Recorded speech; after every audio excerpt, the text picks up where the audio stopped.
It was a Final Four, I believe. And, I mean, nobody expected Jamaica, or I don't think anybody expected Zach to be in the Final Four. We kind of picked the Final Four and brought them in. So, no. I think you said last night the one thing you felt bad about was having to betray Eric and Jess. At what point do you think they would have... Jessica, not Eric.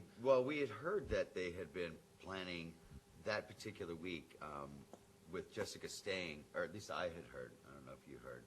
But they were talking about if they got HOH, working it to get one of us out that following week. So now that I'm hearing this, it worked out perfectly. Who cares? Somebody had to make the first move. Somebody had to make the first go. This is the whole reason that we did vote Jessica out was having, me and Danielle here and Eric and Jessica here going at the HOH. One of the two sides has to win. If they would have won, even if they would have put Jamaica and Zach up, one of us would have had to have been the replacement, and one of us would have gone home. And we couldn't have taken that chance. So the best option was to get rid of Jessica, go 3 in the HOH instead of 4 because Jamaica wasn't able to play. And we had a better odds at winning the HOH with the both of us going up against Eric, which I ended up winning. So, and Eric has made a lot of comments, let's kind of address this too, about that we were lucky that it was a fast-forward week because if he had had his chance, America was going after Danielle that week, blah, blah, blah, blah, blah. The bottom line is anybody watching the show knows that we took our time and strategized and worked out every single scenario.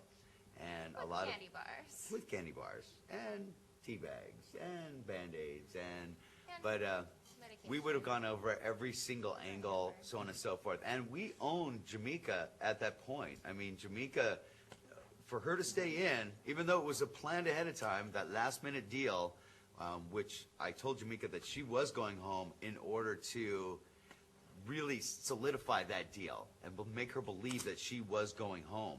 And that last-minute deal, she gave us, until the final 3, we had all of her votes. If she was HOH, she wouldn't put us up, or she wouldn't put us up together. Any POVs, anything that she got, we had. What if she would have said no to your deal, just to be curious? Would you have still voted Jess out? Yeah, I was actually asked that in the diary room as well, and I was like, I'm going to probably keep her anyway because she's a terrible competitor. But if somebody is sitting there with a gun to their head saying, sign this contract, and, you're going to live anyway, are you going to take that chance? We made her believe that she was going home. So, and it had to be... Discrediting anything that he's done, but I just feel like I definitely did not get enough credit in the strategic aspect of my gameplay at all. I think I won America over when I used the POV on you. Nick, what do you make or what do you think of all your internet fans? Do you think it's over the top, or do you think it's great? Or no, it's very cool. When you get out of the house, like I've said in different interviews, when you're inside the house, you're not really cognizant of all the cameras and stuff and all the fan support. But when you get out, it really hits you, and it's like a huge shell shock. But definitely the support is very cool, and we all went into the house knowing that something like this would happen, and it's very, very neat. Neat? Did you say neat? This is also for Nick, from Sue M. in Houston, Texas. You look pissed off while sitting up there with the other house guests during the finale. Was that the case, and if so, why? I don't. It was just an awkward situation because having to go back into that whole house and see the people who you've been watching the last 7 weeks brutalize people that you care about. It's hard to actually go back there and look them in the eye because and a lot of them didn't look you in the eye because they obviously knew what we saw, and it was just a weird situation. I didn't really want to talk to anybody, but I was definitely happy to see Dick and Danielle. Danielle, any future plans for modeling or entertainment? No. I'm not Jen. No. Shut up. I don't know.